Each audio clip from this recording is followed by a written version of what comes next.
Hello everyone, इस video में हम डिस्कस करेंगे about 1 point heat seal tester. So purpose एक हीट सील टेस्टर का क्या होता है।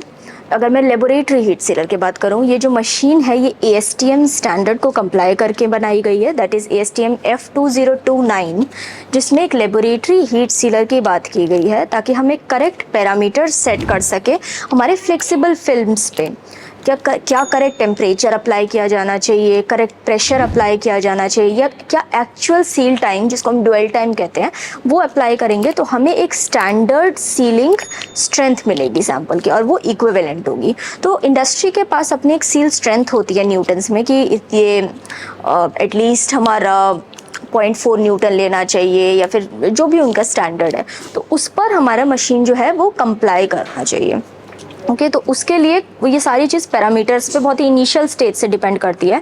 तो this is a 1 point heat sealer. Now ये 1 पॉइंट क्या है, हमारे पास इसके अलावा भी डिफरेंट हीट सीलर्स हैं। This is a newly launch equipment by Presto, जिसमें 1 पॉइंट हीट सीलर का क्या काम है कि एक पॉइंट पर यहाँ पर हमारा pneumatic grip on the centre लगाया गया है। तो जो हमारा सीलिंग प्रेशर टेम्परेचर टाइम है accurately on the single central point लग रहा है, एक सिंगल पॉइंट पे, जो वैलिडेशन करने के लिए और भी ज़्यादा हेल्पफुल होता है। तो हमारे जो दूसरे हीट सीलर्स हैं जिसमें न्यूमेटिक ग्रिपिंग्स ऑन साइड वॉल्स लगी हैं, तो आप बड़े सैंपल के लिए उनको यूज़ कर सकते हैं। बट अगर आपको करेक्ट पैरामीटर्स जज करना है तो इट इज़ बेटर कि हमारा equivalent pressure temperature time centre पे लगे, एक सिंगल पॉइंट पे लगे, और उस पॉइंट को हमें डिटेक्ट करना है कि वैलिडेशन के लिए, क्योंकि वहाँ हम अपने पूरे सैंपल की सीलिंग स्ट्रेंथ नहीं देख रहे हैं या सील पैरामीटर नहीं देख रहे हैं।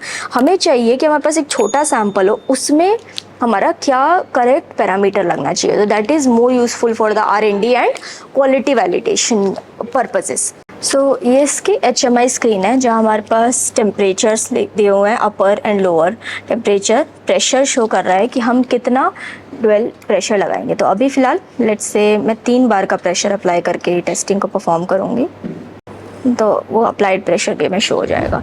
इसके बाद एक्चुअल सील टाइम कि हमें कितना हमारा ड्वेल टाइम है, सो वो दिखा देगा जब हमारा टेस्टिंग हो रहा होगा। तो हम प्रोफाइल यहाँ पर बनाएंगे, पासवर्ड प्रोटेक्टेड। ये मैंने अपर टेम्परेचर लगा दिया है, लोअर टेम्परेचर लगा दिया है। सो 230 डिग्री सेल्सियस तक आप लगा सकते हैं, दैट वो हम यहाँ से चेंज कर सकते हैं। इसके बाद टाइम, ड्वेल टाइम हमें कितने समय का रखना है, मैं 2 सेकेंड्स का कर देती हूँ। एंड यहाँ सेट प्रेशर, वो हम यहाँ से ड्वेल प्रेशर को कम या ज़्यादा कर सकते हैं, एंड वो यहाँ हमें जो एक्चुअल है वो शो कर देगा। आपको कौन सा हीटर ऑन करना है, क्या डिफरेंट टेम्परेचर्स लगाने हैं, that also you can set. Different jaws की फैसिलिटी हमारे पास, if you want plain jaws, diamond knurling या फिर zigzag jaws, that you can set okay as per your sealing. हमारा अभी टेम्परेचर रीच कर गया है एंड अब हम टेस्टिंग करेंगे। अभी मैंने यहाँ पे सैंपल को सेंटर में रखा है एंड यहाँ मैंने स्टार्ट लगा दिया। ये सैंपल की सीलिंग हुई है। सो 6 mm की सीलिंग सैंपल ने की है एंड आप इसको 1 मिनट के लिए कूल करने के लिए छोड़ सकते हैं। एंड इसके बाद you can just see by using a seal strength tester, आप इसको लगा करके आप देख सकते हैं कि कितना इसमें सीलिंग स्ट्रेंथ है, कितने फोर्स पर जा करके ये आपस में डी सील हो रहा है। So that you can check. Okay, so इससे आपको अपना सीलिंग स्ट्रेंथ का पैरामीटर भी पता चलेगा और जो पैरामीटर्स आपने डाले हीट सील के वो करेक्ट है या नहीं, ज़्यादा करना है कम करना है, आप अकॉर्डिंगली चूज़ कर सकते हो। सो दिस इज़ हाउ हम टेस्टिंग को परफॉर्म करते हैं। तो 1 पॉइंट हीट सीलर आपको एक्यूरेटली पैरामीटर्स के लिए यूसेज में हेल्प करता है। Okay, so that is the purpose of a 1 point heat sealer. If you want you can retrieve this data कि किन पैरामीटर्स पे आपने टेस्टिंग की है, ताकि वो आपके रिकॉर्ड में रहे। So this was about the equipment. You can use it for the flexible packaging industry. Thank you so much.